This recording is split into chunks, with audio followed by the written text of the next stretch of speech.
Muy bien, Henry. Se me oye bien, ¿no? Vale.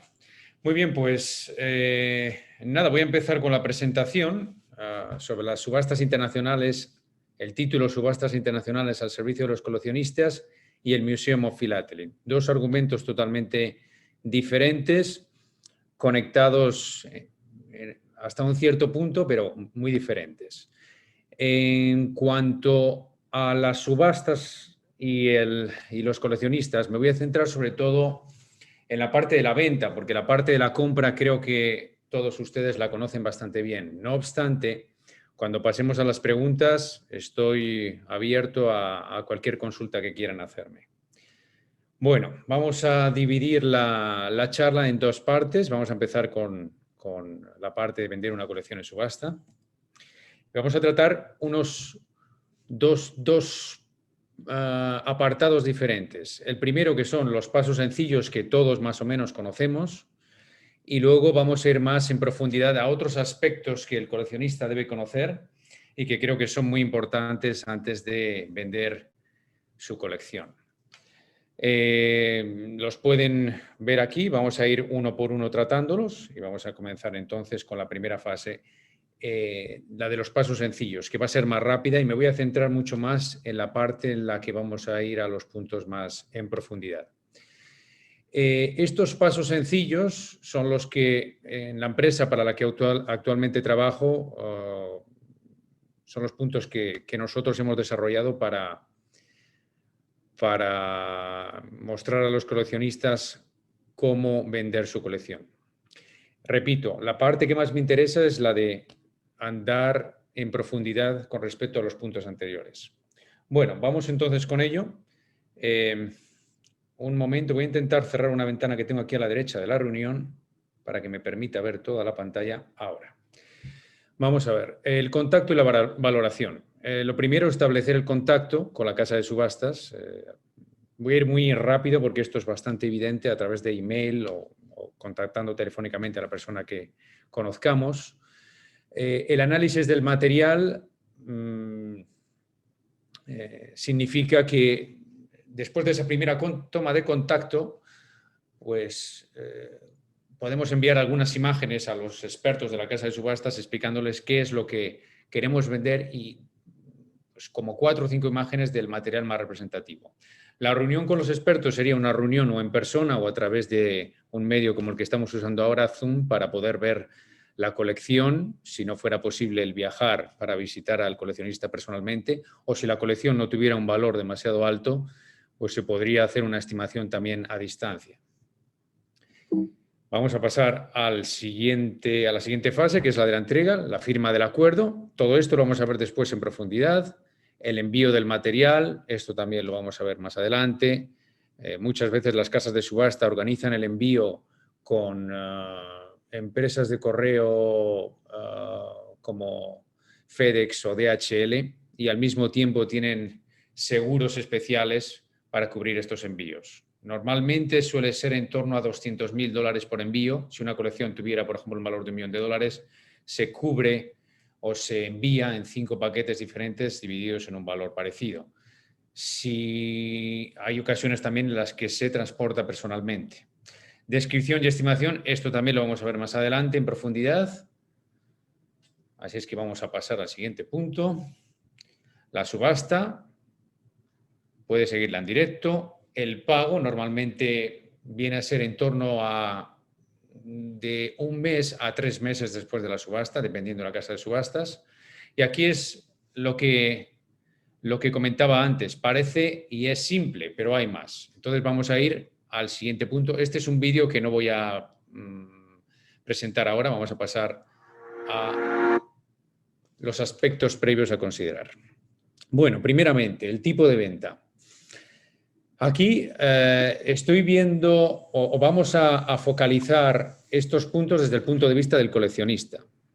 El tipo de venta, subasta o trato privado. Aquí seguramente el consejo de los profesionales que trabajan vendiendo colecciones seguramente es importante para saber las posibilidades de venta. Y en función también de lo que esperemos conseguir por la colección, pues decidirán si es más adecuada una subasta o un trato privado.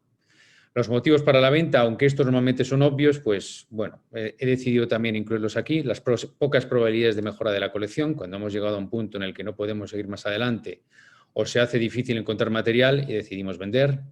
Aspectos económicos por una necesidad concreta, un mercado floreciente que nos incita a pensar que puede ser un buen momento el vender, o para financiar el comienzo de otra colección o el desarrollo de otra colección que hemos considerado más importante que la que tenemos, etc.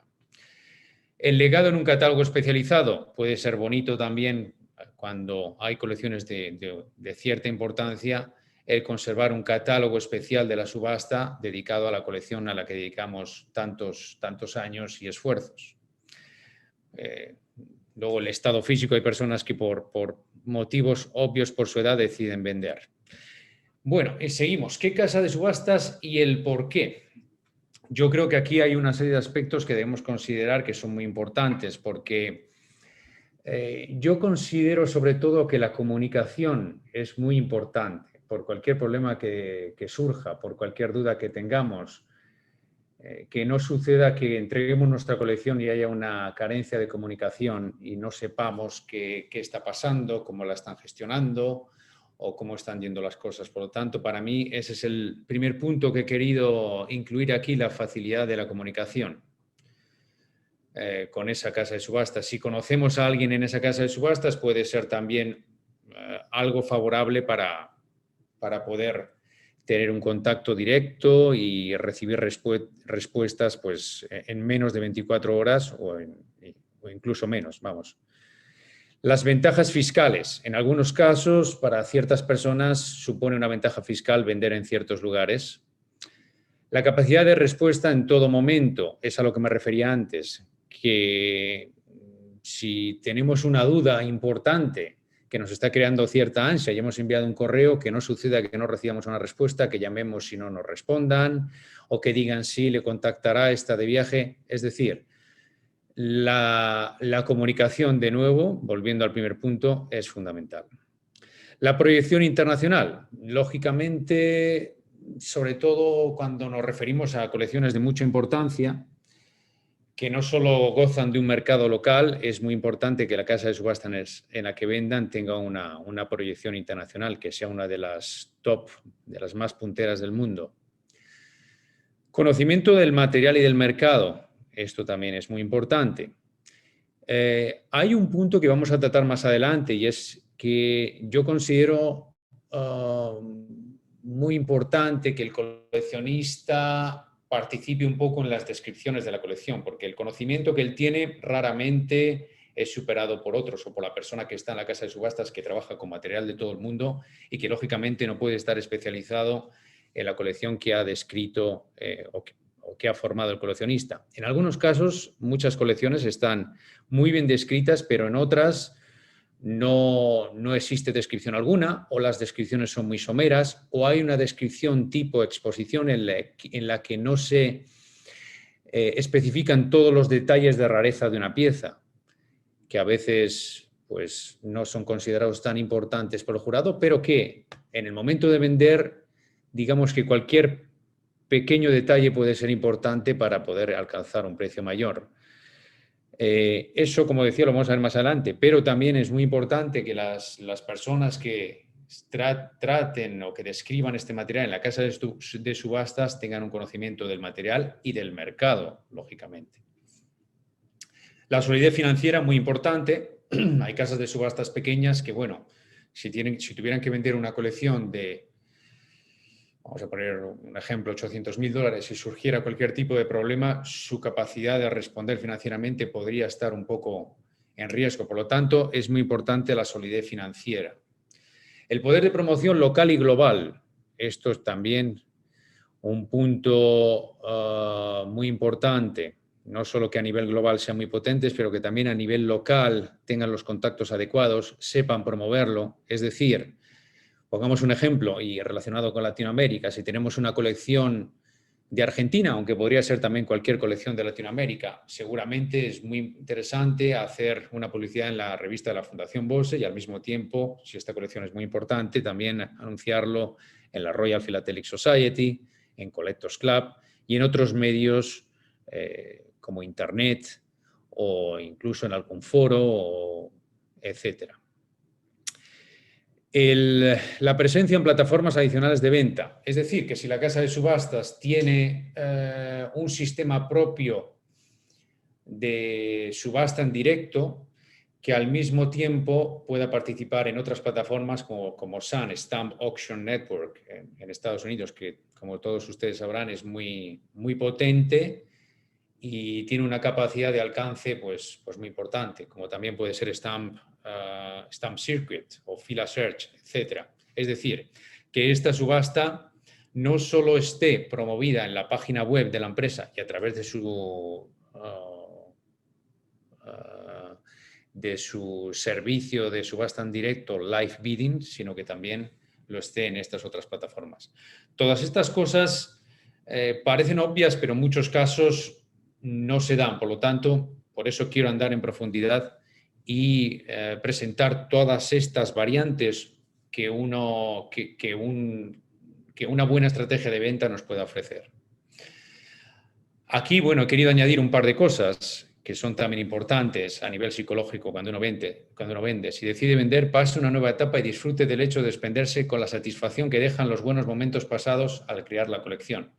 Es decir, hemos llegado a un momento en el que hemos decidido vender, no mire para atrás, ha pasado buenos momentos, la ha disfrutado, ha llegado el momento de desprenderse de ella, la decisión está tomada, es la adecuada. Y la otra opción, si no desea vender en vida, esto también es muy importante, deje instrucciones claras a sus herederos. Muchas veces ha ocurrido y he visto algunos coleccionistas que en vida no han querido vender o tenían expectativas muy altas y luego, bueno, su familia llegó un momento que la tuvo que vender y no que la tuvo que vender, que simplemente la quisieron vender y directamente se la vendieron a un comerciante, ofreció una cifra que estaba muy lejos de lo que hubiera sido. Y se ha mal vendido. Es cierto que cuando uno se dirige a una casa de subastas, con la repercusión que tienen estas subastas, pues más o menos uno se asegura una buena venta en cualquier caso. Pero esto sobre todo está dirigido a casos en los que pues, estas colecciones son vendidas directamente sin tener el conocimiento de la rareza o el valor real de la misma. Cuando hablo de instrucciones claras, es decir, que sepan los familiares a quién dirigirse en el momento de vender, que sea una persona de confianza, lógicamente, y que sepan las expectativas que tenía también el coleccionista. Bueno, pasamos al siguiente punto, que es el número 2 de estos puntos yendo en profundidad. Condiciones a considerar en un acuerdo de venta. Esto también puede parecer obvio, pero también es importante que los enumeremos y los presentemos todos. El acuerdo, lógicamente, tiene que ser por escrito. El seguro con cobertura total, es decir, que desde el momento que una persona entregue su colección para la subasta o la envíe, desde el momento que esa colección es entregada en mano al agente o al subastador que la vaya a transportar, o desde el momento en que FedEx, por ejemplo, vaya a su casa a retirarla, o ustedes la depositen en una oficina de correo, debe estar asegurada. Tienen que informarse bien, sobre todo, como comentaba antes, el tema de los envíos. Muchas veces sucede que las casas aseguradoras limitan estas cantidades a, por ejemplo, $150.000. Por lo tanto, si están haciendo un envío con $300.000, tengan cuidado, controlen antes hasta qué punto esa casa de subastas está cubierto por envío o por persona cuando se esté desplazando. Cuando transportan el material personalmente, creo que la cobertura puede ser de 2 millones incluso. No hay problema en ese caso, pero como ven, hay soluciones para todo, incluso cuando se envía para hacer diferentes envíos y cubrir toda la cantidad total, por ejemplo. La comisión, esto depende del material. Lógicamente, aquí también su poder de negociación es importante. Depende del material, depende de la popularidad del material, de los precios, de la facilidad de venta. Las comisiones van desde un 20%, que raramente se aplica, a comisiones bajas. Un 0% muy raramente sucede, pero son con grandísimas colecciones de mucho valor. En los gastos de los certificados, esto también tienen que aclararlo antes, porque muchas veces sucede que entregan una colección y les dicen después, no, pero es que hay que hacer aquí 20 certificados o 40 certificados. Si cuestan $50 cada certificado, pues serían $2.000 que no habían sido considerado antes. Entonces, es importante que se declare qué va a suceder con el gasto de los certificados. Muchas veces creemos que no vamos a necesitarlos, pero deben pensar que los certificados ayudan a vender las piezas mejor. Nos sucede que vemos una pieza importante en subasta y está sin certificado y seguramente no nos lancemos tanto a pujar como en el caso contrario, que tuviera un certificado y lo hiciéramos con más confianza. Por lo tanto, es importante para conseguir un resultado mayor, un resultado más alto, que ciertos lotes que esencialmente sean vendidos con certificados, así vayan acompañados por los mismos. Gastos adicionales, sí existen, que muchas veces tampoco se declaran, el envío, los lotes sin vender, etcétera. Raramente, habiendo dicho esto, raramente hay una casa de subastas que aplique gastos adicionales, aparte de los de la comisión o los certificados. En la comisión normalmente está incluido todo. A veces el gasto del seguro es un 1% más. Bueno, pues todo eso tiene que estar bien claro en el contrato. Y si hay lotes sin vender en filatelia, no suele pasar, como digo, pero puede que alguna casa de subastas se lo comente y les diga, mire, si quedan lotes sin vender, tiene que pagar tanto. Que les informen de todo bien. Es decir, que si en el contrato incluye comisión, yo, por ejemplo, el contrato de la empresa para la que trabajo, hay una serie de puntos en los que hay gastos adicionales. Cuando no los voy a aplicar, que es prácticamente siempre, los tacho, y eso es importante, que aparezca anulado en el contrato. El catálogo especializado, es decir, si queremos que se haga un catálogo especializado en la colección, porque, bueno, sea muy importante, tenga un valor determinado. Normalmente en las casas de subastas internacionales de gran importancia hoy en día se hacen más catálogos individuales, single vendor catalog, como lo llaman en inglés, que antes. Pero si nosotros pensamos que merece ese catálogo y nos queremos asegurar de ello, debemos también negociarlo. A veces vale la pena y otras veces no. Eso también es importante. Porque lo que sucede con los catálogos especializados en muchas ocasiones es que son enviados a los coleccionistas de ese sector nada más. Sin embargo, cuando nuestra colección está incluida en un catálogo general, va a llegar a todos. E incluso alguien que, no lo sé, pongamos un ejemplo, y volviendo al tema de Argentina, tengamos una carta con la misión Rivadavia que está dirigida a Austria. Y hay un coleccionista austriaco que colecciona Incoming Mail. Bueno, la casa de subastas, si ha pensado en ese detalle, le va a enviar el catálogo a ese coleccionista. Si es un catálogo de Argentina especializado, a los argentinos, y a ese coleccionista si alguien pensó en él. Pero si no pensaron en él, seguramente no le va a llegar el catálogo, esperemos que lo vea. Sin embargo, en el caso de que hubiera estado incluido en el catálogo general, probablemente lo habría visto.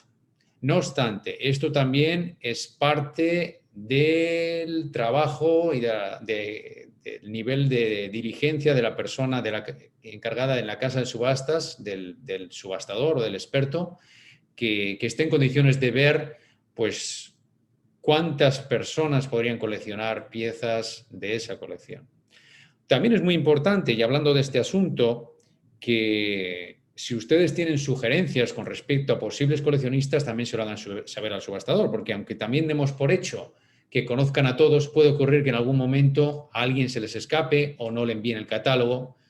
Entonces, importante confirmar con ellos. No olviden, por favor, enviarle a estas personas el catálogo de subastas.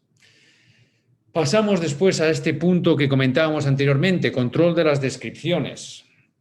Muy importante que el coleccionista verifique que todas las informaciones son correctas. A veces sucede que hay malas interpretaciones o que las descripciones no son tan detalladas como esperábamos con respecto a ciertos aspectos de rareza. Luego vamos a ir a unos ejemplos en los que quiero que vean cómo extraer el mayor jugo posible a las descripciones para poder detallar, pues, todos los aspectos de rareza importantes. Hay casas de subastas también, y a mí me ha pasado con algún colega en el pasado, en otra empresa, que le pregunté, ¿has enviado ya a los vendedores las descripciones antes de publicar el catálogo? Y dice, no, yo no los envío nunca. Y me sorprendió. Es decir, que muchos coleccionistas seguramente se iban a encontrar con las descripciones y los precios sin saber nada cuando el catálogo está impreso. Pienso que es muy importante que conozcan antes el trabajo que se está haciendo, tanto las descripciones como las estimaciones. El plazo de pago, lo comentábamos anteriormente, suele ser en torno a una media de 45 días. A veces, y lo vamos a ver más adelante, puede ocurrir que haya un coleccionista que diga, un comprador, que diga, yo quiero comprar por $200.000, se contacte a la casa subastadora antes de la subasta y diga, quiero pagarlo en 3 meses. Bueno, pues en ese caso podemos hablar con el vendedor y decirle, mire, existe esta opción, es importante si podemos aceptarlo porque puede cambiar notablemente los resultados, puede que incluso obtengamos un 20% más. Por lo tanto, también es importante ser un poco flexible en el caso de que existiera alguien que quisiera pagar en 3 meses. Normalmente las casas de subastas intentan evitar esto porque es muy importante poder pagar en el plazo requerido a los vendedores.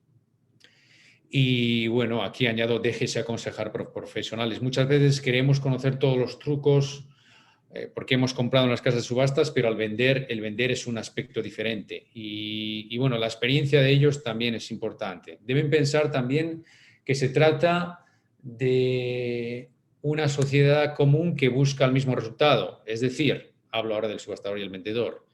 Es decir, obtener el más alto precio posible. Lógicamente, la casa de subastas, trabajando con comisión, si vende a un precio mayor, pues tendrá una comisión más, ganará más con la comisión. Pasamos al punto número 3, elección de estrategias del subastador para optimizar la venta. Esto también creo que es importante que lo conozcan para que estén vigilantes y sepan, pues, que aunque también en este caso todo parezca obvio, pues muchas veces pues no se aplica y es importante hacerlo. Aquí insisto de nuevo, confianza en el consejo profesional y objetivo común, alcanzar el precio más alto que el mercado ofrece. Ese es el objetivo, lógicamente, del vendedor y del subastador, no el del comprador, como sabemos. Como ven, el subastador se encuentra entre dos frentes, entre un comprador y el vendedor, pero su objetivo es el de conseguir el precio más alto posible. Y para ello vamos a ver algunas de las estrategias utilizadas. La fecha de la subasta. Aquí pongo, muchas veces puede no ser relevante, pero lógicamente, si estamos vendiendo, y vuelvo al ejemplo de Argentina, aunque podría ser cualquier país de Sudamérica, si estamos vendiendo una colección en el mes de enero, pues aparentemente no parece la mejor idea, porque enero, si no me equivoco, es como agosto en Europa, periodo vacacional. No creo que sea el mejor momento para vender una colección. Esto también, si uno además trata con una casa de subastas en Europa, es importante hacerlo notar. Considerar un contexto o evento especial. Esto siempre es interesante. Si la subasta tiene lugar durante una exposición, puede ser positivo, aunque creo que es incluso más positivo si tiene lugar después de una exposición y durante esa exposición es promovida. Yo considero muy interesante, por ejemplo, Monacofil en Montecarlo, que se hace cada 2 años. Y cada vez que, a través de los años, ya sea con una casa de subastas u otra, algunos de ustedes ya me conocerán igual de antes, pues he tenido la ocasión de promover material en Montecarlo. Y recuerdo sobre todo una colección de Francia y otra de Suiza, que se vendieron a precios astronómicos. E incluso un comerciante francés me dijo, lo han vendido ustedes mejor que si lo hubieran tenido aquí en Francia. Y fue sobre todo Monacofil, porque se unieron diversos factores. Los coleccionistas que por ser seguramente uno de los eventos filatélicos más importantes del mundo, pues es una de las exposiciones concurridas, y la presencia de muchos comerciantes franceses que se encuentran por motivos geográficos muy cerca de allí. Por lo tanto, una exposición siempre puede ayudar a promoverlo, un evento especial. No es indispensable, lógicamente, porque esto solo ocurre raramente, pero puede ser un contexto interesante. Bueno, después, venta por etapas o venta única. En este caso también creo que el consejo profesional es importante.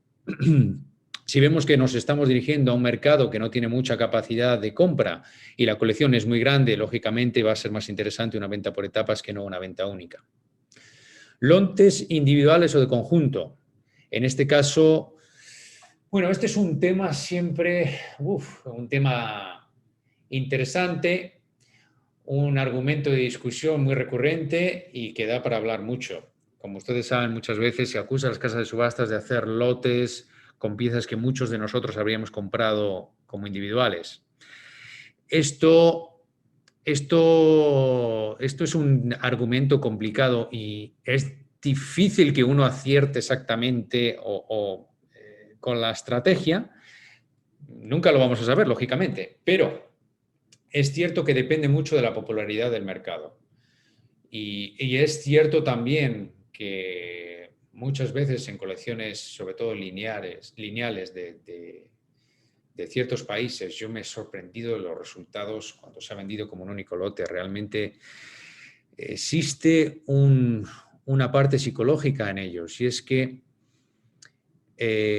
hay comerciantes y coleccionistas que cuando pujan por lotes grandes, llegan a un momento, y además me lo han comentado varios, llega un momento en el que dicen, bueno, debe haber algo aquí que no he visto, y siguen pujando.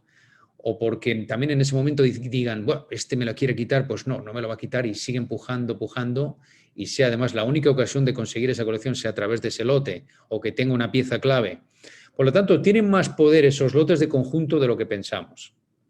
Lógicamente, cuando estamos hablando de una colección de clásica y volviendo a Argentina y la carta de Rivadavia que va a Austria, eso es muy difícil que lo podamos incluir en una colección de conjunto porque sabemos que va a ser una pieza popular y va a tener competencia. La certificación, lo que comentábamos antes, soporte fundamental para maximizar resultados. Es lo que les exponía antes, que una pieza sin certificado no que pueda ser dudosa, que pueda proceder también de un país o de un periodo en el que hay muchos falsos, pues lógicamente si no tenemos un certificado va a ser difícil que la podamos vender bien. Descripciones avanzadas, divulgue sus conocimientos. Y cuando digo descripciones avanzadas, creo que también algunos de los que me conocen desde hace años saben que siempre he promovido las descripciones en profundidad, extrayendo todo el jugo posible. Porque aunque pensemos que son evidentes estas piezas, los detalles son importantes. ¿Cuántos matasellos existen con ella? El destino, todos esos detalles de una pieza de historia postal que son tan fundamentales. Los precios de salida en consideración a la popularidad. Bueno, esto también es otro de los aspectos de discusión más importantes junto con el de lotes individuales o de conjunto. Lógicamente, si un territorio es muy popular, pues el salir bajo tiene más sentido que no en un territorio en el que hay solo un coleccionista o dos. Seguramente es más interesante salir a un precio más alto. Esto también, aquí es importante dejarse aconsejar por los profesionales y también exponer nuestra opinión con ellos y comentar qué es lo que pensamos al respecto. Las reservas pueden resultar obstáculos que dificulten las pujas y reduzcan el precio final. Esto es cierto también. Y no se olviden que muchas veces, si estas reservas son demasiado altas y quedan muchos sin vender, el material queda un poco quemado, porque ha quedado, imagínense, una pieza que sale en 50, pero que podría, si habiendo salido en 40, la habríamos vendido, al salir en 50 no la hemos vendido.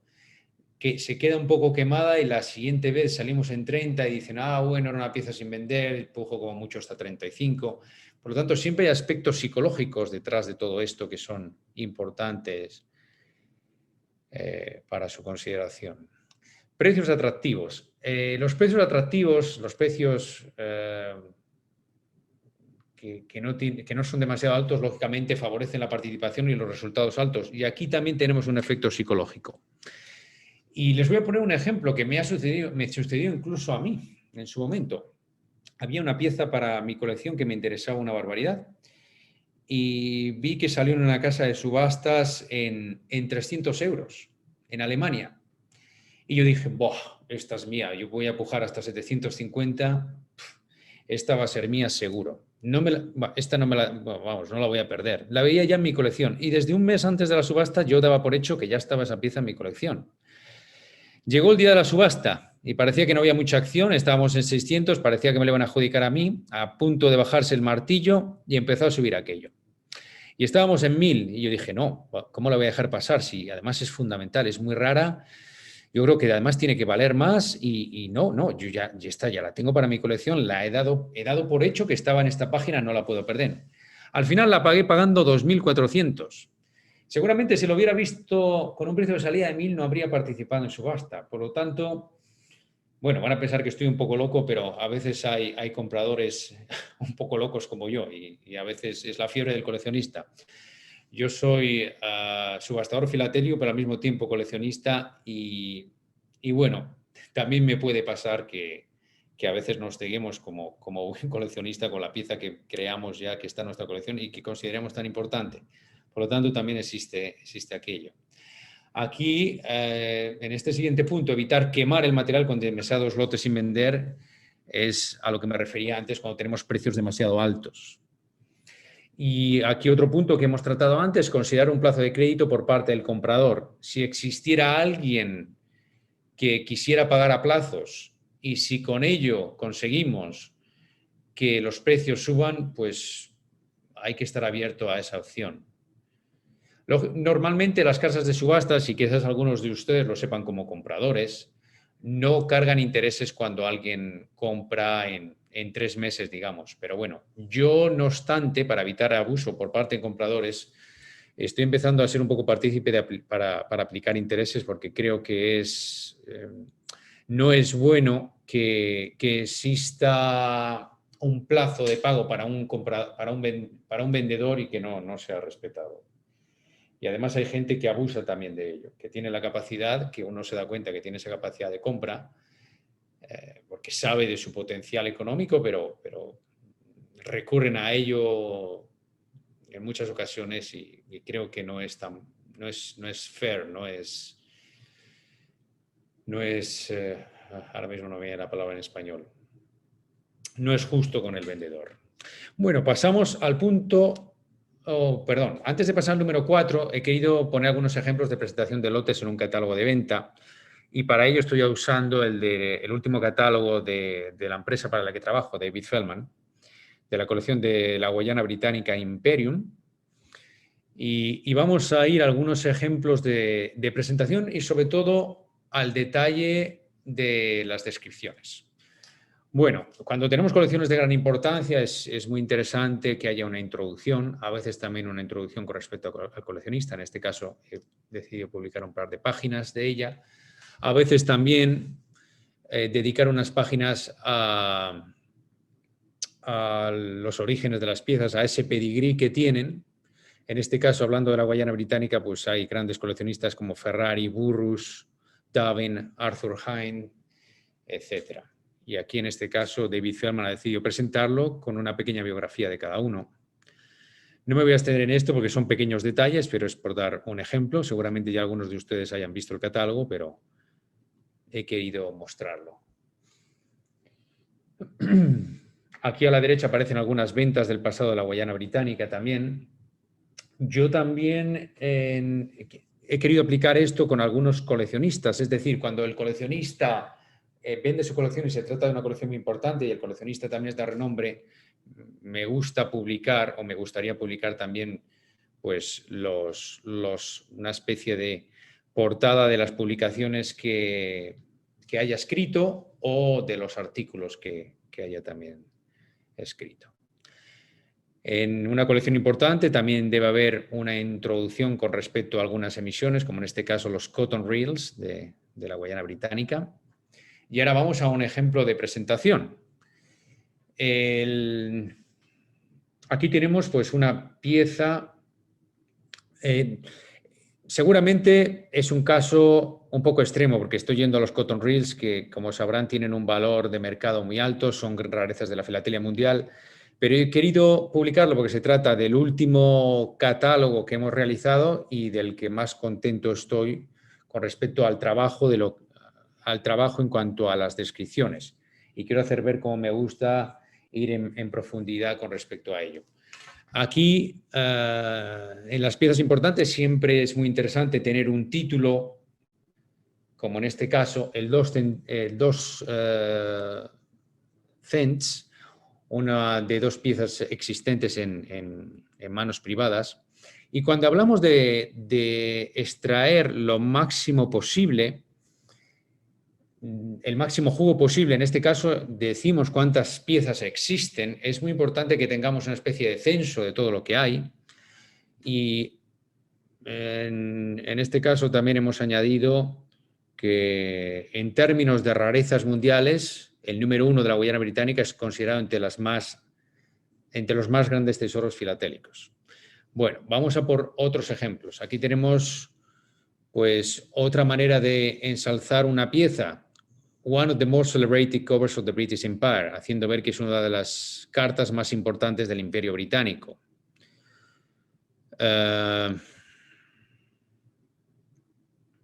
Estoy viendo algo más que quiero hacerles notar aquí. También es interesante en las descripciones, pero esto ya son aspectos muy dependientes de cada subasta, pero por ejemplo poner en negrita la información importante. Esto para ustedes cuando negocien con la casa de subastas, pues no es algo que tengan que decirles, oigan, miren, tienen que hacer esto. No, lógicamente la casa de subastas son profesionales, ya saben lo que hacen, pero bueno, les he querido mostrar estos ejemplos como orientativos. También una nota con respecto a la pieza es muy importante cuando son cosas raras o hay algo interesante que decir aleatoriamente a la parte filatélica.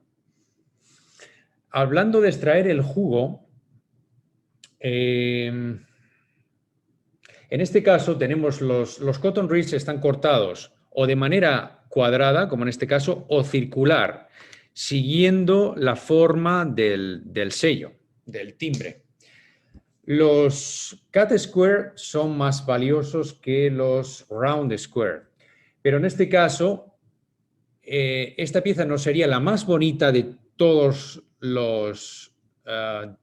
las existentes de este error numeral del 12 centavos.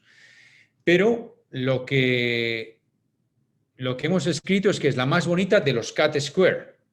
Es decir, aunque no sea la pieza más bonita de este valor, seguramente habiendo sido cortada como cut square, lo podríamos considerar como la mejor, al ser the finest of the cut square, porque los cut square son más prestigiosos que los cut round.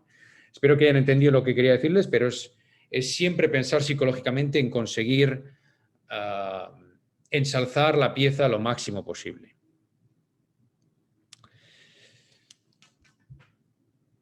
Bueno, en este caso, otro detalle que quiero hacerles notar, si ven la descripción, no sé si en sus pantallas lo verán suficientemente grande o no, pero en el texto en cursiva en negrita, a veces ayuda, y hablan también extrayendo el jugo a la pieza, ayuda una mención de una casa, de una subasta del pasado, ayuda a una mención de un coleccionista del pasado a venderlo mejor. Aquí, por ejemplo, decimos que en la venta de Robson Lowe del año 63, Robson Lowe, como sabrán, era un experto muy prestigioso y uno de los más importantes de la historia, subastadores. Dice, en la venta de Maurice Burrus, de la colección Burrus, esta pieza fue descrita como, aunque con pliegues y cortada irregularmente, el sello, este error se encuentra junto con la pieza que todos ustedes conocerán, que era el One Cent Magenta, que fue de Stuart Weitzman y que ha sido recientemente vendida por más de $8 millones por Sotheby's. Esta pieza está considerada como única, como este One Cent Magenta. Dice, ambas joyas de la filatelia mundial, el One Cent Magenta y el Two Cent Error Cover, que es esta pieza presentada aquí, estaban igualmente consideradas en términos de rareza. Es decir, hemos querido usar, ya ven que el precio no es lo mismo, pero hemos querido usar ese detalle en la subasta tan prestigiosa de Burroughs y dicho por alguien como Robson Lowe, que consideraba tan importante en términos de rareza esta pieza como el Once en magenta. Bueno, eso es lo que quería hacerles notar en este caso en concreto. Aparte, en el resto verán one of the world's greatest and outstanding philatelic icons and one of the most famous of British Empire errors, etc. Y bueno, todos estos textos en negrita se extrae lo máximo posible. Ahora, otro ejemplo en cuanto a describir rarezas. Pues, por ejemplo, nos encontramos con esta pieza. Y resulta que nos hemos dado cuenta de que es la única pieza que tiene este sello enviada a un destino extranjero en carta. Pero después, siguiendo investigando, nos hemos dado cuenta de que fue la primera pieza que salía de la Guayana Británica con sellos, era la primera pieza conocida. Por lo tanto, si tenemos a un descriptor que puede ser un poco vago, no preste demasiada atención, quizás se haya quedado satisfecho con decir que era la única pieza conocida con este sello dirigida al extranjero. Sin embargo, si hubiera ido más en profundidad, habría visto que era la primera pieza o la primera carta que salía de la Guayana Británica con un sello conocida. No obstante, si hubiera seguido investigando y con la excepción de Brasil, habría visto que se trataba de la primera carta transatlántica mostrando un sello sudamericano, porque este sello de la Guayana Británica venía de Sudamérica, con la excepción de Brasil. Y al final puede llegar uno a la conclusión de, como hemos hecho en este caso, de decir, sin duda, una de las cartas más significativas que haya cruzado un Atlántico desde Sudamérica, porque viene de la Guayana Británica, porque se trata de la primera pieza de la Guayana Británica que sale con un sello, porque se trata, después de Brasil, de la primera carta con sellos de Sudamérica. Es decir, hemos sacado el mayor jugo posible a la pieza. Y bueno, aquí quería mostrarles también un ejemplo de cómo también puede uno andar en profundidad y también mostrar el censo de las piezas existentes. En este caso, nos encontramos con la pieza más bonita del 4 centavos magenta de esta emisión tan mítica de la Guayana Británica. Y en el censo hemos escrito pues, todos los pasados coleccionistas de las otras piezas existentes. Bueno, es un detalle más. Y con esto no les aburro más con el tema de las descripciones. Bueno, les sigo aburriendo. Vamos a ver. No, esto lo vamos a pasar porque trata lo que ya hemos visto anteriormente. En este caso, hablando de otra emisión, hemos visto de nuevo, tenemos aquí, es la primera carta conocida con cualquier sello de toda la emisión, y 14 cartas hay conocidas con este sello. Y esta es una de 2 enviadas al extranjero y una de las más bonitas. O sea, en este caso también hemos estado sacando un montón de jugo. Repito, la primera carta conocida con un sello de esta emisión, que es una emisión mítica, es de la que viene el Once en magenta. Decimos que hay 14 conocidas con este sello, pero esta tiene el significado añadido de mostrar o de ser una de 2 enviadas al extranjero y una de las más bonitas de todas. Y ahora sí que sí, pues no, todavía no. Pensaba que habíamos terminado. Vamos a ver si hay algo que quiera mostrarles. Bueno, en este caso era, por ejemplo, también en cuanto a la nota, pero bueno, estos son aspectos que ya conocerán al haber visto otros catálogos de subastas. Vamos a pasar al siguiente punto. Ejemplos de publicidad. Estos son unas publicidades que hemos hecho este año con respecto a colecciones y como ven, hay 4 piezas. Si tienen ustedes una pieza importante, pues es interesante solicitar a la casa de subastas que al menos pues, publiquen una de las piezas de su colección y que publiquen además en la lista de países que van a vender o de colecciones importantes la suya, Normalmente se suelen hacer 2 o 3 publicidades antes de la venta, por lo tanto, siempre hay espacio para cambiar las piezas y seguramente se encontrará espacio para publicar una carta importante de su colección. O, siendo una colección muy importante, incluso dedicarle toda la publicidad completa. Como en este caso, la de la Guayana Británica, en la que la empresa para que trabajo, he intentado en este caso, hemos intentado capturar la atención de coleccionistas de grandes rarezas o inversores, y hemos puesto aquí una nota en azul. Si usted es un coleccionista o inversor buscando joyas top de, mundiales y está considerando comenzar una prestigiosa colección, la Guayana Británica es su territorio y Imperium, el nombre de esta colección, es su venta. Y aquí hemos, sobre todo, en negrita, hemos intentado concentrarnos en su importancia a nivel mundial. Aquí la pieza a la derecha, una de las grandes joyas de la filatelia mundial, la pieza a la izquierda, una de las cartas más prestigiosas del Imperio Británico, etcétera, etcétera. Y así se promueve una colección en concreto de gran importancia. Bueno, durante la subasta, relájese con un buen coñac, pero no deje que el ansia le haga entusiasmarse con la botella. Aquí he visto que he repetido el texto por error. Pero si prefiere la acción, sígala por internet. No acuda en persona a la sala de subastas, ya que su presencia puede inhibir a los posibles compradores. Esto es cierto, en alguna ocasión, esto pasaba más en el pasado, sobre todo cuando se acudía más a las subastas en persona. Hoy en día, como bien saben, con todas las plataformas que hay para pujar y demás, esto ya no es necesario. La subasta y el día después, el punto número 4. Visión global de la venta. Unos resultados compensan otros. Muchas veces podemos concentrarnos demasiado erróneamente en pensar, wow, esa pieza qué mal la vendí, lo que me costó.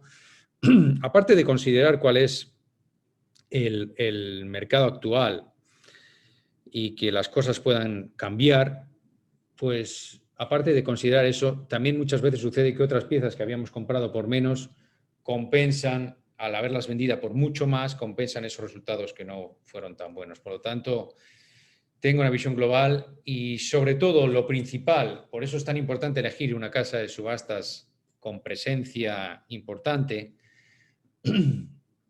es fundamental la buena elección de ella, porque así estaremos tranquilos y podemos pensar, bueno, han hecho todo, ha habido un gran trabajo de promoción con lo que hay en este mercado actual y conseguido el mejor resultado posible. Lote sin vender. Flexibilidad con ofertas por subasta. Si hay algunas, perdón, voy a beber un poco de agua. Flexibilidad con ofertas por subasta. Puede ocurrir que después de la subasta tengamos ofertas, algunas por debajo del precio de salida, pues que puedan ser consideradas, ya que hemos decidido vender, puesto que si tienen que ser ofrecidas de nuevo, puede que queden sin vender y además seguramente salgan a un precio de salida menor.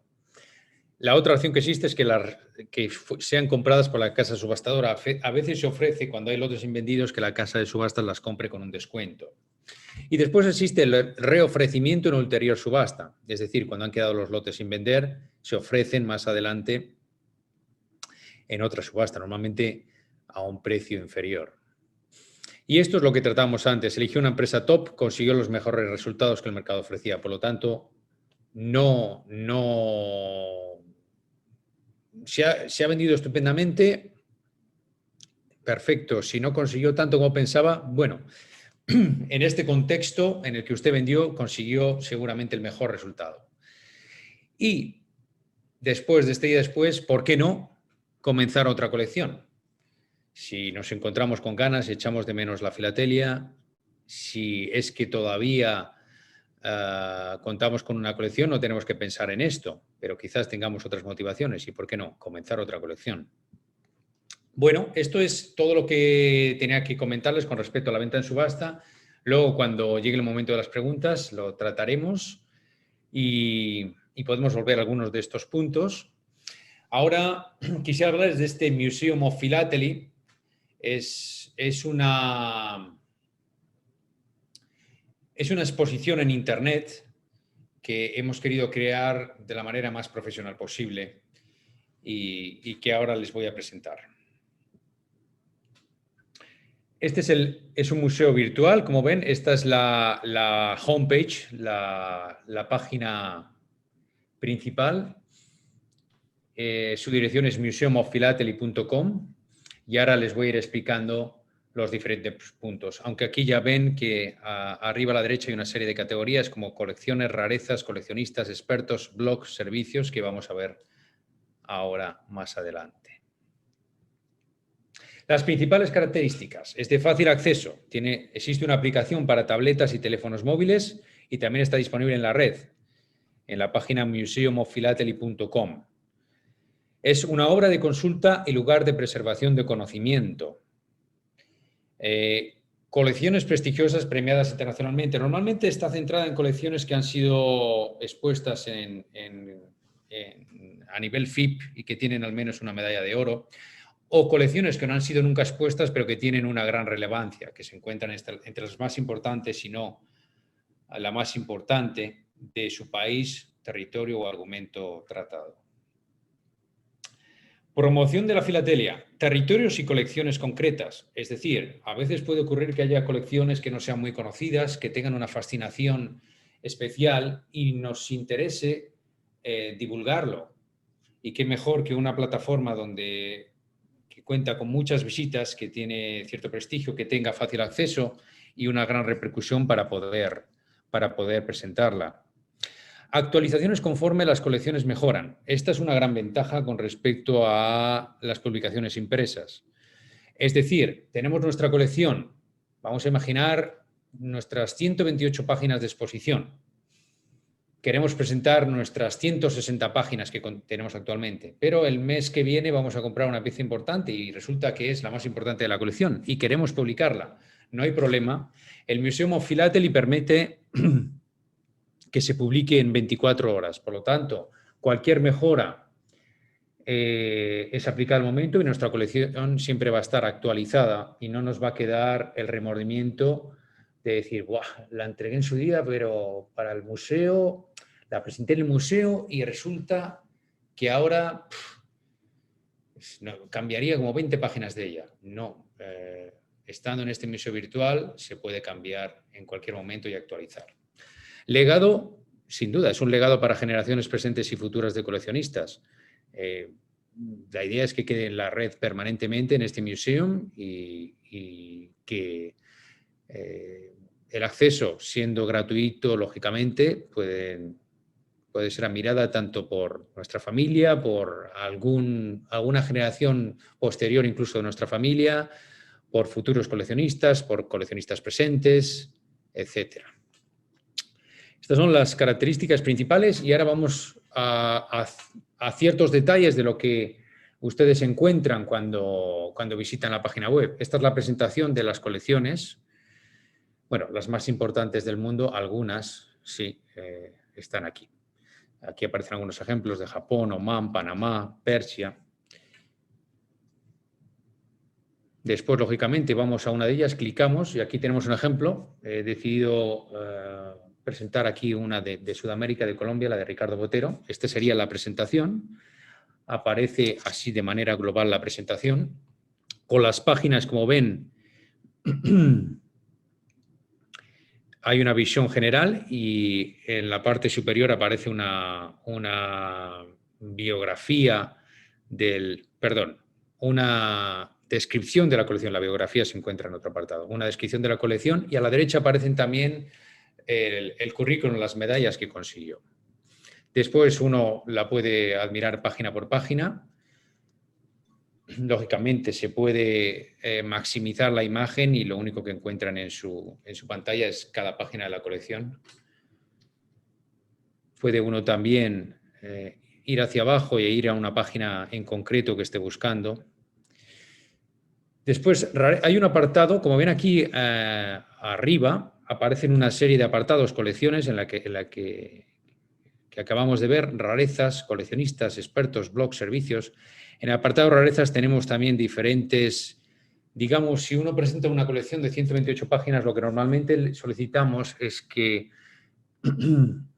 detallen la descripción o elijan entre 8 y 10 piezas o entre 5 y 10 piezas. Y en este caso pues tenemos varios ejemplos aquí. Y esta es la visión general de ellas. Aquí aparece el detalle de una pieza en concreto, el último precio por el que se vendió o uno de los precios que conocimos por el que se vendió, con una descripción. En cuanto a bibliografía, aparecen los artículos o en los lugares en los que haya aparecido, que conozcamos, etcétera. Se intentan dar todos los detalles posibles, aunque no siempre contamos con ellos. Por lo tanto, como decíamos, se trata también de divulgar la filatelia, de hacer ver cuáles son las rarezas más importantes de ciertas colecciones, etcétera. Conozca las biografías de los coleccionistas más famosos. En este Museum of Philately no solo aparecen las biografías de los expositores, sino también de grandes coleccionistas de la historia. Aquí vemos algunos de ellos. Amundsen, Barcella, que sigue vivo, Beckmann, Berlingen, etcétera.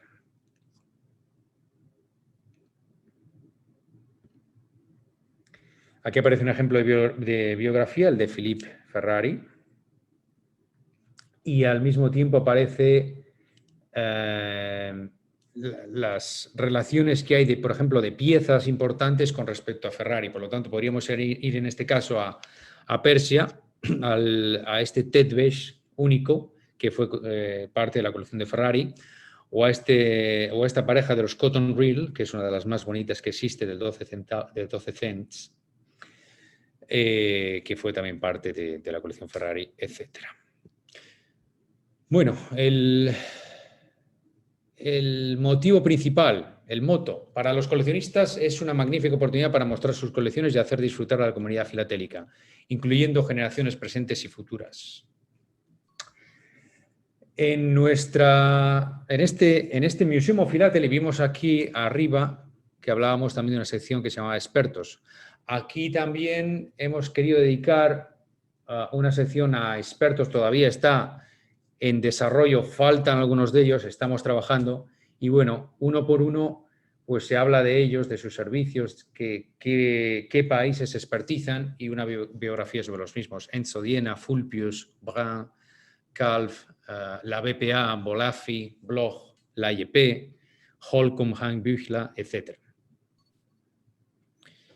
El blog filatélico, lógicamente queda abierto a mucho, da mucho de sí y aquí hemos querido incluir algunos artículos que hemos considerado interesantes. Les invito a visitarlo para poder descubrirlos.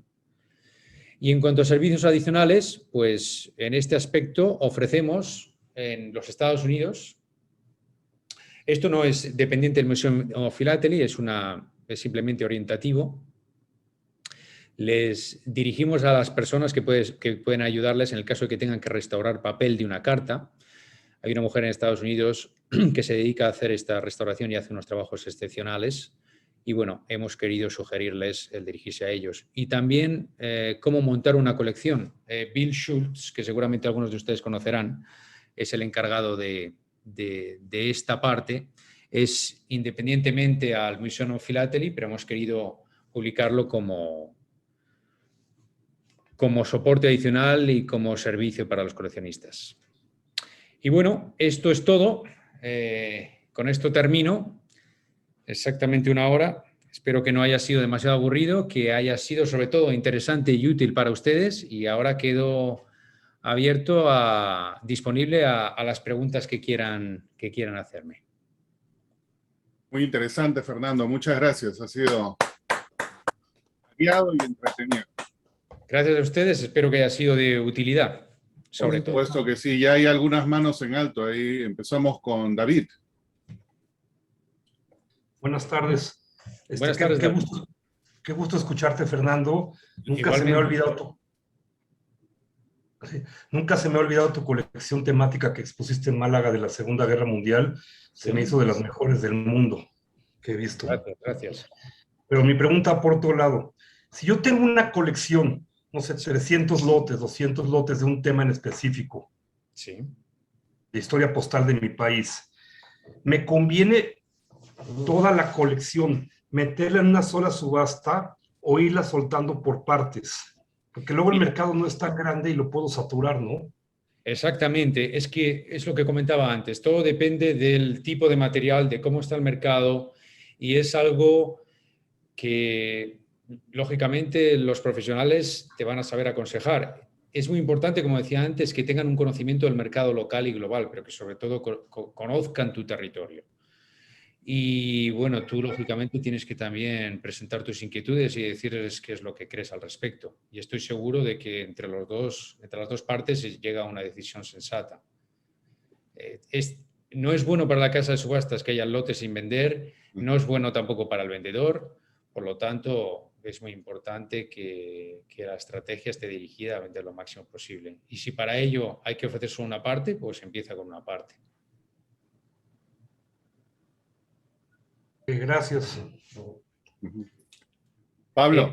quiero hacerles, Oh, querría comentarles que si tienen también preguntas con respecto a la compra, por supuesto estoy también abierto. La conferencia iba en torno al mundo de las subastas y no solo está la parte de vender. Lo que pasa es que he querido extenderme más en aquella porque es la que seguramente menos conocen. exacto, es la menos conocida desde nuestro punto de la dinámica comercial, digamos. Pablo. Hola, buenas tardes, Fernando. ¿Cómo Hola Pablo, estás? muy bien, ¿y tú? Tengo tres preguntas, si puede ser.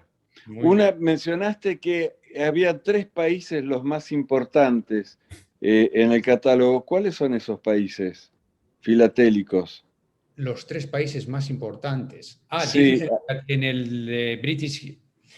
Bueno, esto es muy subjetivo. Yo considero que seguramente sean Mauricio, la Guayana Británica y seguramente Inglaterra. ¿Por qué? Bueno, porque en Inglaterra nació la filatelia, o Inglaterra o Estados Unidos. Es muy subjetivo, ¿eh? ¿Por qué la Guayana Británica? Porque el One Cent Magenta, el sello más caro del mundo, proviene de ahí. ¿Y por qué Mauricio? Porque la carta más cara del mundo viene de ahí y bueno, han sido siempre míticos en la filatelia mundial. Desde prácticamente el siglo XIX han contado unánimemente con un prestigio especial.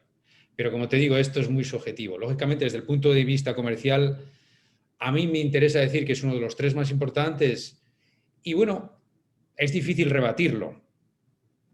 Y nadie puede decirme que estoy loco por decirlo, porque como digo, el sello más caro del mundo viene de ahí y han sido míticos los precios y el prestigio. está bien.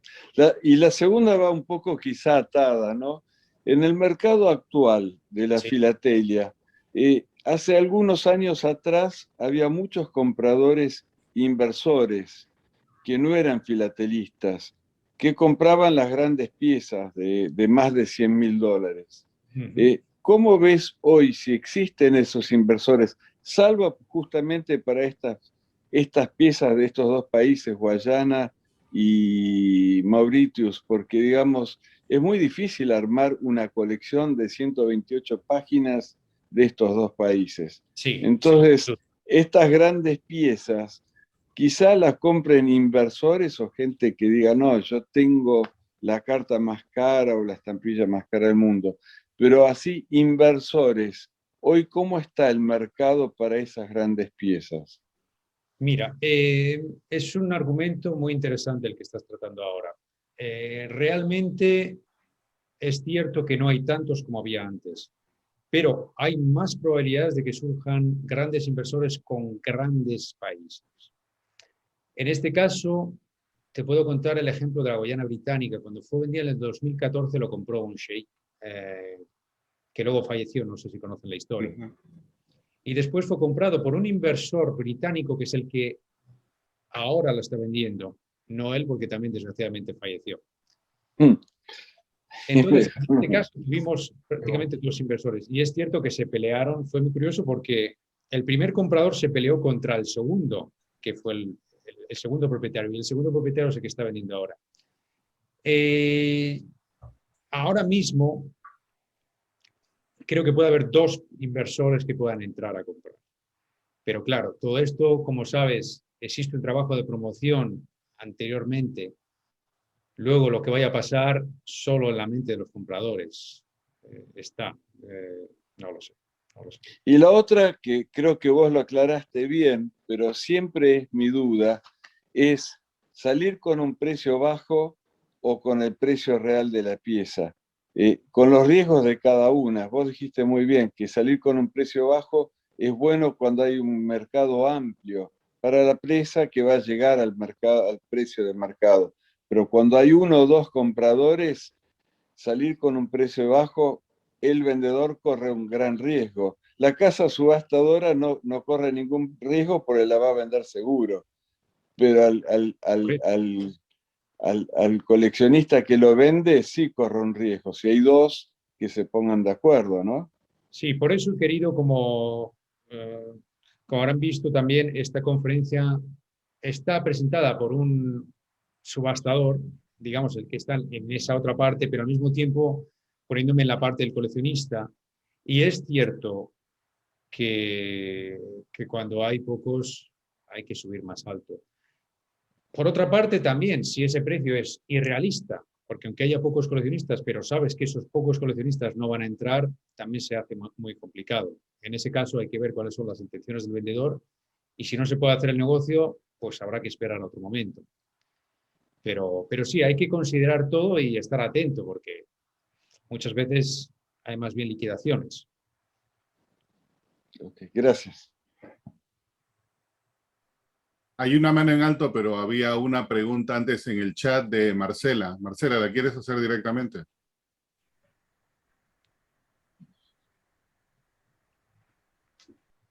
Hola, ¿qué tal? Lo que pasa Hola. es que no soy experta y no sabía cómo poner la famosa manito.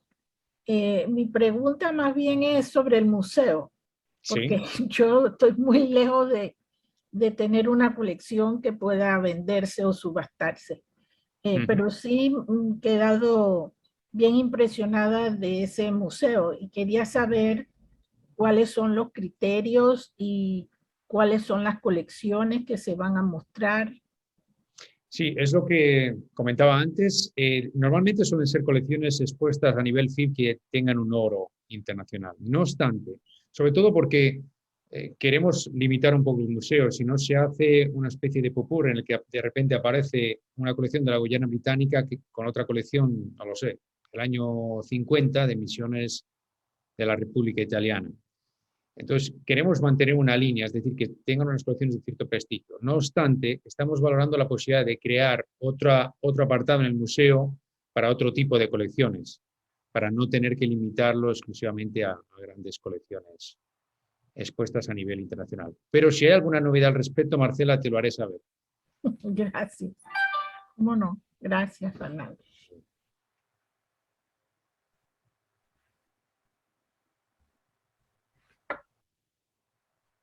A ver, ¿quién?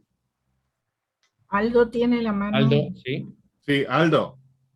Aldo, creo que está silenciado. Hola Fernando, buenas tardes. Hola, Aldo, ¿cómo estás? ¿Cómo vas, Gusto asado? verte. A los años que te veo. ¿Todo Sí. bien? ¿Y tú? ¿Todo bien? Muy bien, ¿Todo muy bien? bien. Todo bien, todo bien. Muy bien. A ver, Fernando, mira, justamente tocaste un tema que si bien dijiste que no es parte de esta charla, pero que de alguna manera también podrías contestarlo. Y es justamente el momento ya no de los vendedores, sino los compradores. Los Sí. compradores, yo he visto en muchas subastas, principalmente norteamericanas, también lo tiene Feldman, también lo han tenido otras subastas, a los famosos agentes. Sí. ¿Qué beneficio nos puedes dar, o nos puede dar un agente? ¿Qué cobra más el agente? Porque la gente no trabaja gratis, ¿no? Tiene que trabajar por algo.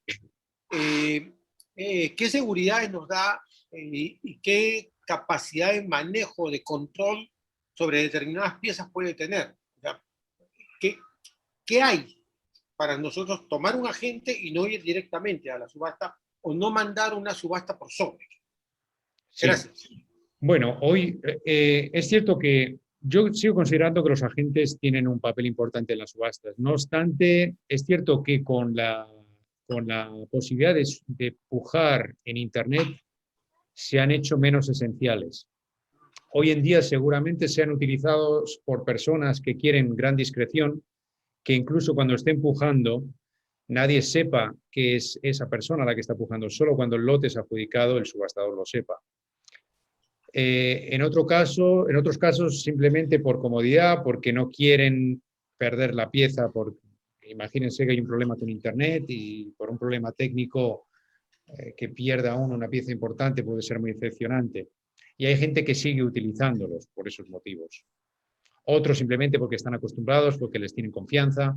Normalmente creo que cobran un 3% de comisión, que en casos en los que se compre mucho material, imaginemos 100.000, pues ellos son ya $3.000, es una cantidad a considerar. Pero son muy serios, además, son muy buenos sobre todo para defender el material, porque muchas veces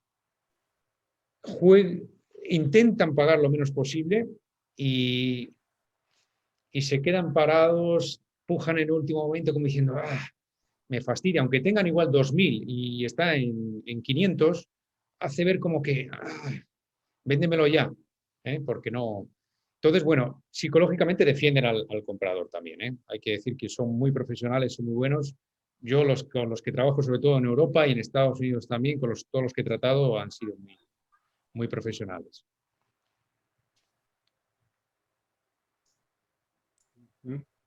Gracias. A ti, gracias Aldo. Jaime. Fernando, gran gusto en saludarte de nueva cuenta. Igualmente, Jaime. Y muy interesante tu charla de esta tarde. Mi pregunta era también en torno a la intervención de tercera persona, llamémosle agente, pero no en el lado de la compra, sino en el lado de la venta. Sí. Si tú tienes una colección especializada, en mi caso hablemos de México, Sí. uno debe estar consciente de que no todo lo que tengo en mi colección es un material de la categoría de material que se maneja en una casa de subasta grande, Fellman, Corenfila, en fin, tú los conoces. Sí.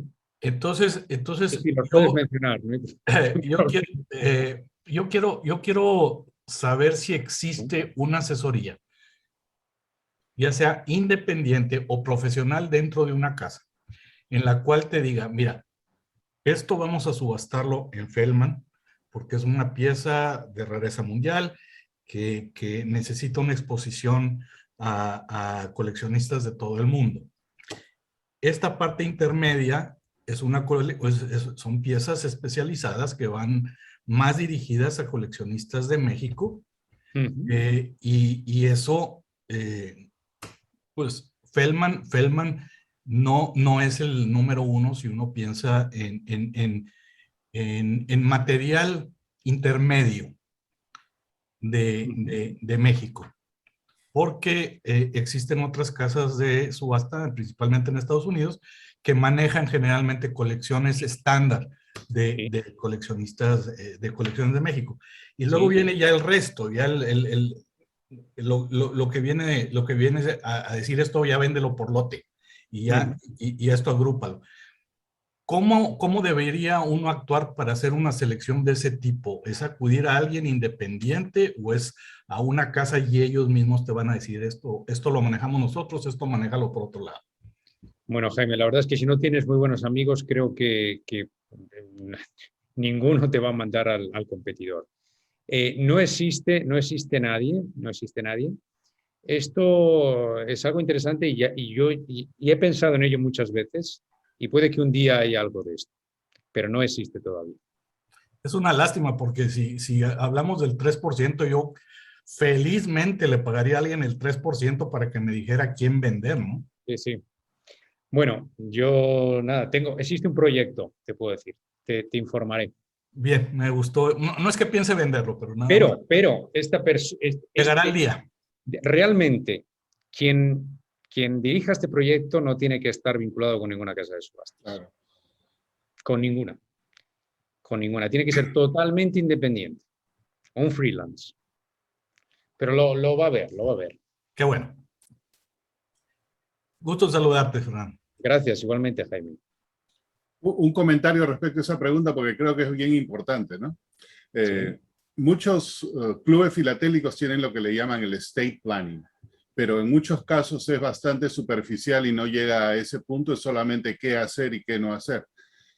Anteriormente en algunas revistas me parece haber visto filatelistas que conocemos nosotros que en algún momento funcionaron o daban servicios de consultoría precisamente para ese tipo, pero parece que nunca se solidificó mucho, ¿no? Pero hay un espacio, porque muchos de quienes hoy en el mundo tienen esas grandes colecciones que mostraste, el único consultor que tienen es una casa de subastas. Entonces, quizás el espacio exista y la oportunidad de repente es solamente una ventana de tiempo, ¿no? Porque todos estamos de pasada por este planeta mientras la parte biológica hace su trabajo. Entonces, habría que ver esa oportunidad.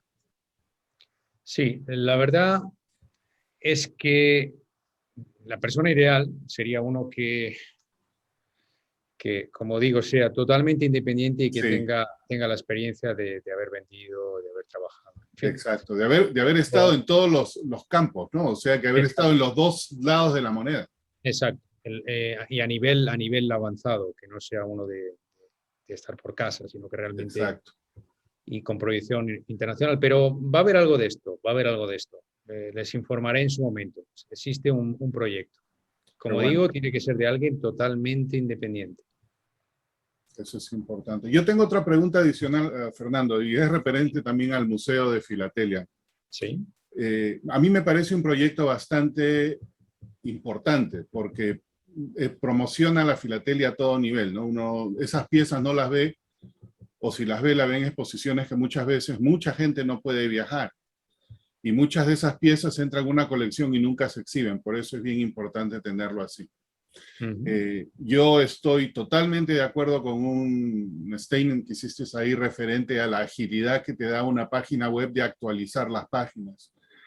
Un competidor de Fellman hace algo bastante similar con una serie de libros que son fantásticos, pero que tienen ese problema de punto en el tiempo, ¿no? Si es que hay que actualizarlo, es una inversión que a veces no se puede hacer y no tiene tampoco el alcance, pero tiene, digamos, a mi criterio, los beneficios que de repente quien está dando su colección quiere, es la publicidad, algo que es un libro que queda referencia, queda la normalidad. Entonces, la referencia y perpetuidad en el tiempo es bien importante, y lo digo porque hace muchos años con un grupo nosotros empezamos a una página web que tenía la intención de recopilar información y ponerla disponible. Y el problema es que las páginas web tienen que ser dinámicas, tienen que ser mantenidas y requieren mucho tiempo. Entonces, después de 15 años, esa experiencia que te estoy diciendo ha llegado al punto que la página es obsoleta, solamente una persona, obsoleta en el sentido de la tecnología, no el contenido. La persona que queda es la única que la mantiene y no tiene el tiempo para hacerlo. Entonces, este museo de filatelia que tú estás haciendo, y mencionaste a Bill Schultz y quizás otras personas están ahí, ¿quiénes están detrás y cuál es la perspectiva a través del tiempo para que no lleguen dentro de 10 años y quedó solamente de repente una persona con el interés de mantenerla y cae? Bueno, varios puntos. Comentabas lo de los libros. Pienso que es una idea estupenda, que está muy bien. En este caso, como tú comentabas, existe esa ventaja. También creo que la divulgación es mayor porque los libros son ediciones limitadas. Aquí, como sabemos todos, una aplicación en una tableta o en un teléfono móvil o internet en sí es ilimitado y queda siempre ahí y en todo momento accesible para todos. Incluso si estamos en la playa con nuestro iPad podemos acceder a ello. En este caso es también gratuito, no existe ningún tipo de vinculación, es decir, que si uno expone aquí tiene que vender su colección con Fellman, no. De hecho, el Museum of Philately está, digamos, sponsorizado por Fellman. La parte positiva para Fellman, bueno, es estar en contacto con coleccionistas, pero nada más. No hay un aspecto comercial o una vinculación comercial. En este museo lo que queremos también hacer, ahora va a ser presentado en Stampex, es otorgar una medalla por méritos filatélicos, la medalla Rowland Hill, que incluso ya está diseñada. Y va a haber incluso un jurado independiente, o sea que nadie de David Fellman va a participar en ello. Y queremos, pues eso, que haya más, que sea gente externa también la que participe en este museo. Y bueno, eso es principalmente. Gracias. No obstante, como decía antes, lo de los libros también es algo bonito y una idea magnífica por parte de los competidores. Así es, gracias. Manuel. Buenas tardes, Fernando, muy interesante. Buenas tardes, Manuel. ¿Cómo estás? Tu charla. Muy rápidamente una pregunta. ¿Existe ahora pues uno pensaría que el Oriente es un mercado grande por la gran cantidad de personas que existen, no sé, en China 1.000 millones o la India no sé cuántos millones. ¿Ese mercado es progresista, es estancado o hay poco interés o mayor interés en términos filatélicos, digamos, para vender colecciones o cosas de esas? Manuel, sí, te cuento. Es un mercado que goza de buena salud, no de la buena salud de la que gozaba hace 5 años, pero sigue yendo muy bien. Un ejemplo de ello, mira, tuvimos una carta en junio de las oficinas francesas en China. Era una carta de 4 con un Ted Beige de la misión de Ceres del año 71, o sea, relativamente casi posclásica. Hay 4 conocidas de esta oficina y al mismo tiempo tenía 2 un matasellos de los Customs. Y creo que era un matasellos del que se conocen 5. La carta salió en 10.000 y se vendió en 150.000 o 140.000 euros. Por lo tanto, eso te hace ver el potencial. Pero quiero hacer notar una cosa. El mercado chino es muy local. Es decir, no tienen quizás el interés que puede tener los alemanes, que son conocidos por coleccionar tanto. Coleccionan Sudamérica, como sabéis, coleccionan Inglaterra, coleccionan de todo. Están más centrados o focalizados en el mercado local. Aunque, como sabemos, hay excepciones y hay algunos coleccionistas en Asia que coleccionan algunos países de Sudamérica. Pero creo que ahí todavía no son tantos como nos gustaría.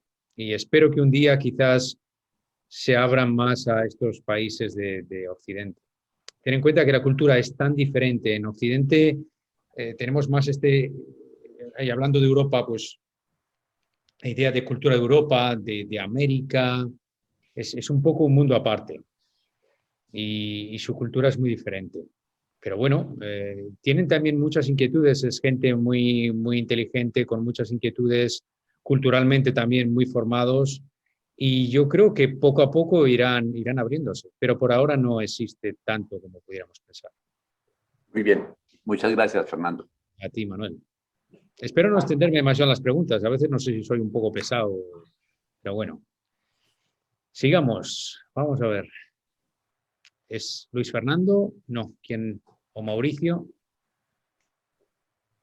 Primero, Fernando, felicidades. Muy interesante la presentación que nos acabas de dar. Gracias. Veo que tienes a tus espaldas la Guayana Británica. Sí, en subasta, por cierto, para quedar a tono a lo de hoy. Sí, muy bien. Mi pregunta, desde el punto de vista de comprador, en subastas, ya sea de casas internacionales, ya sea online o mandando una oferta antes. Sí. Creo que esta es tal vez apreciación que varios de nosotros podríamos tener, que a veces digamos que aparece una pieza con un precio base de tanto. Sí. Tú mandas tu oferta que estás dispuesto a pagar hasta cierta cantidad aquí arriba. Sí. Y la pregunta es, a veces sucede que nadie oferta, digamos, porque da la impresión que nadie oferta, pero solo está tu oferta y se va en algunas casas en este precio de aquí arriba. Y hay otras casas subastadoras que lo manejan, digamos, como las subastas online de eBay, que aunque aparece bajo y tú ofreces arriba y nadie más ofrece, se va por el precio bajito. Entonces, la pregunta es, ¿cómo saber si la casa subastadora, si no hay otros ofertantes, te va a agarrar el precio base o si te va a agarrar el precio tope que tú estás dispuesto a dar? Porque si nadie más oferta, suena hasta un poco injusto que te cobren arriba. Absolutamente. Si nadie más ofertó, tú ofertas por encima por si alguien más quiere ofertar y tú te quieres asegurar la pieza. Esa era mi pregunta. Sí, esto es muy, muy interesante, es un punto muy importante Y es cierto que no hay manera de saberlo, salvo que sea una subasta por internet, como en otro tipo de plataformas, como habrás visto, en el que tú tienes un seguimiento en todo momento. Ujú. E incluso hay casos, sé de algunas personas que hasta teniendo esa oferta baja parten de abajo y se inventan otro tipo en sala y lo adjudican. Por lo tanto, yo te aconsejo que participes online y que no envíes tu oferta, o que si la envías, que realmente tengas confianza con esa casa de subastas. Yo te digo, lógicamente, conforme a mi ética, para mí eso es algo inaceptable, pero existe. Y cómo evitarlo realmente es difícil. Participa online o busca un agente o por teléfono. Perfecto. No, sí, eso he hecho. A veces, por la diferencia de horas, me ha tocado estar a las 2 de la mañana hora mía siguiendo una subasta y dándole clic en ese instante. Y sí me ha adjudicado los lotes, por suerte. Pues sí, es la mejor opción. Sí. Ten siempre, yo lo aconsejo, si tienes algo muy importante, si tienes el teléfono de alguien que conoces en la casa de subastas para llamarle antes porque tienes un problema con internet, está muy bien. Yo, por ejemplo, soy subastador, pero tengo siempre mi teléfono al lado, en el podium, en el rostrum, silenciado, y a veces me ha sucedido que alguien me ha escrito: Fernando, tengo un problema y he parado la subasta, porque el subastador tiene la potestad de pararla, hacer lo que quiera. Por lo tanto, eso también te puede ayudar. Muchas gracias. Solo un pequeño comentario ahí. Tú usaste, Fernando, el término quemar colecciones, pero con esta experiencia que a varios nos ha pasado y muchas veces hay ya algunas casas filatélicas que se han quemado en ese sentido y a la larga en realidad pierden, digamos, la confianza precisamente porque a más de uno ya le pasó la experiencia que comentó Mauricio, que no es el caso de las grandes internacionales que estamos hablando, ¿no? No, puede pasar con todo, puede pasar con todos. Exacto. Bueno, Luis Fernando. No obstante, perdona, Sí. hago un comentario aquí. Puede pasar, como digo, que una colección que no tenga quizás demasiado valor o que sea mejor, o aun teniendo bastante valor, quizás sea mejor venderla como un solo conjunto, porque puede que la vendamos mejor. Es muy difícil encontrar la fórmula mágica. Sí. Y siempre, por supuesto, hay lugar para la crítica, pero hay que realmente estudiarlo en profundidad y que la persona que lo vaya a vender nos dé los motivos, el por qué lo va a vender usted así. Y es el momento del mercado, porque al final de cuentas es oferta y demanda, ¿no? Exacto. Eso es lo que Es cierto también que el subastador no se puede inventar un mercado, si no existe, no puede hacer tampoco milagros. Exactamente. Así es. Bueno, Luis Fernando. Gracias, Henry. Gracias, Fernando. Muy bonita presentación y saludo repetido. La pregunta es muy concreta sobre esos muchos mundos que hay. Yo por lo menos me siento fanático de varios mundos. Me fascina la historia postal y colecciono historia postal, pero colecciono temática. Y revisando el Museum of Philately, no hay una sola temática. ¿Todavía? ¿Por qué? Bueno, es lo que estaba comentando antes. Hemos querido, de momento, focalizarlo en colecciones de una cierta categoría, porque si no sería un popurrí. Perdón, Fernando. Ahí, esa era la respuesta que no quería. Porque si alguien tiene colecciones de cierta categoría en temáticas, sos vos. Y de pronto resulta que entonces las temáticas no tienen la categoría para estar en un museo de categoría A de la filatelia. Sí, vamos a ver, Luis Fernando. Me refiero con respecto a la filatelia tradicional. Más que llamarlo categoría, de una categoría, pero no categoría en el sentido de prestigio, sino categoría, en la categoría de historia postal, en la categoría de filatelia tradicional. En cuanto a las temáticas, pues vamos a crear, como os decía antes, estamos pensando en crear un apartado diferente, porque digamos que existe un poquito más de contraste. Al haber un material muy moderno en colecciones temáticas en las que hay clásico, moderno, se mezcla, creo que sería adecuado colocarlo en otro apartado del Museo Philately, pero estamos creando un apartado nuevo y habrá colecciones temáticas. Gracias. Listo. Bueno, entonces con eso, Fernando. Yo tengo una pregunta. Oh, Guillermo, dale, por favor. Sí. Hola, Guillermo. Hola, Fernando, mucho gusto. Oye, mi pregunta está relacionada si tú no sientes que en los últimos años hay una mayor concentración del interés, digamos, en países más tradicionalmente filatélicos o tradicionalmente, así como tú mencionaste, vaya, Guyana, Mauritius, Estados Unidos, Europa, en detrimento de países pues, menos populares como pudieran ser países más chicos en Latinoamérica, países en Asia o en África, ¿no? Quería ver cómo tú ves la tendencia. Bueno, creo que existe una tendencia general de menos coleccionistas. Esto yo creo que se aplica a todos.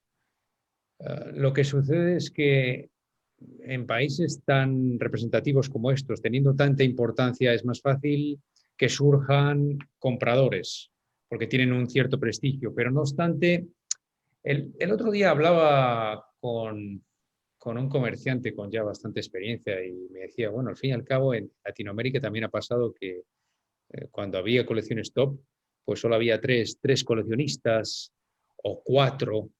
Y hoy en día es cierto que a veces te encuentras con 1 o 2, en algunos casos casi ninguno.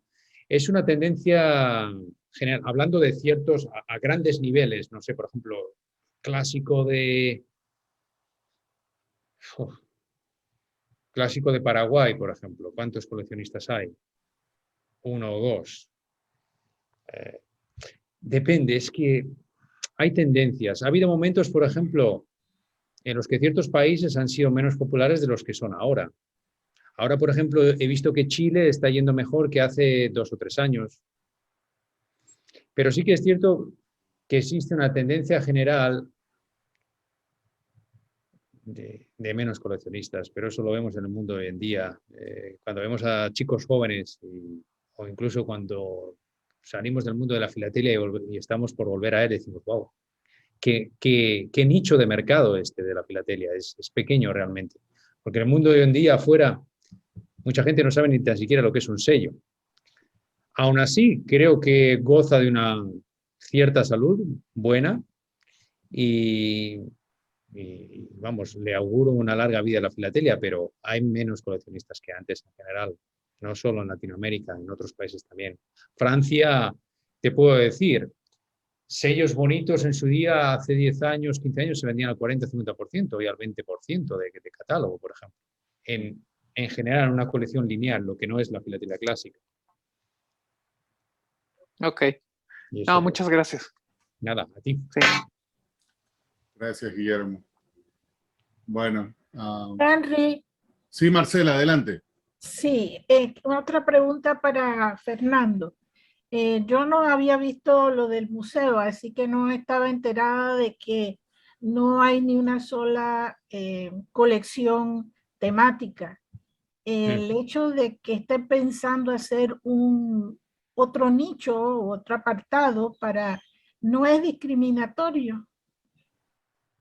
O sea, sigue siendo la cenicienta de la filatelia, la temática, que no le dan suficiente valor, incluso con personas que han ganado oro a nivel internacional, de tu propio país, por ejemplo, Fernando. Bueno, yo te digo, yo conseguí en su día con una colección temática un gran oro FIP. Está muy centrada en la historia postal, pero centrándonos en la filatelia clásica y en la historia postal o en la filatelia tradicional, creo que habría que crear una categoría diferente como para presentarlo, porque si estás presentando colecciones con material clásico mezclado con material moderno, no lo sé, se me hace un poco un popurrí. Creo que debe haber un apartado de temática dedicado a la temática en este museo, en mi opinión.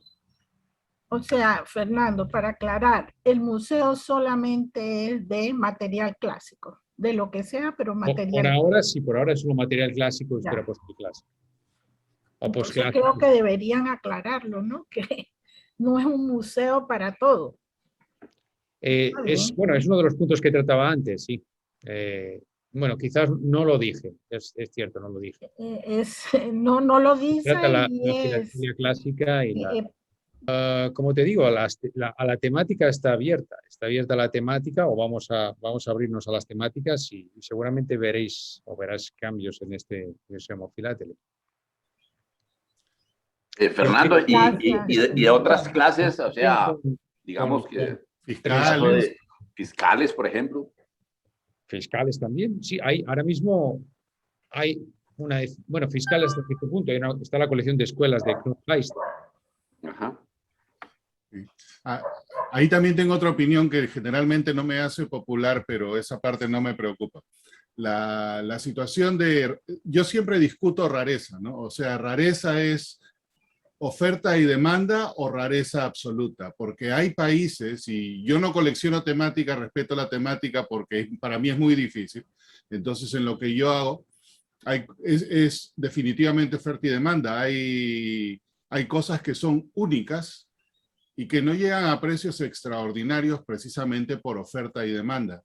Cuando vemos a un país de los llamados populares, en que una estampilla que se conoce un pliego es del año 18 y hay 100 de esas y hoy quedan 96, no la puedes tocar por menos de $500,000.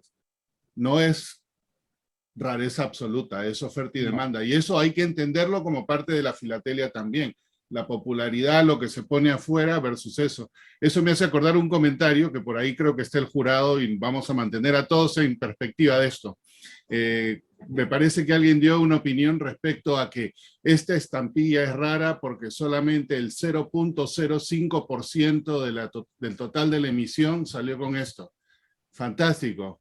El problema es que se imprimieron 200 millones de esas, pues. Entonces, si agarras el 0.05% en porcentaje es rarísimo.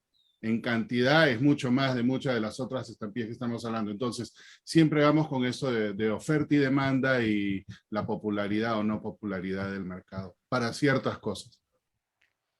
Cierto, una rareza puede ser un sello del año 70 que tenga una variedad, pero que nadie la colecciona. Exactamente. Y solo dos. Y seguramente no consigas venderla ni por $10. Exacto. Pero es una rareza. Exacto. Entonces eso es una perspectiva, pero ese es otro tema de discusión. Seguramente en esos casos de los que estabas hablando tú, seguramente es rareza que salga al mercado, pero existen como... Exacto.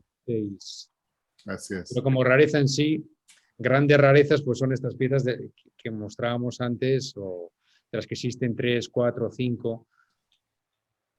Pasa en Suiza, por ejemplo,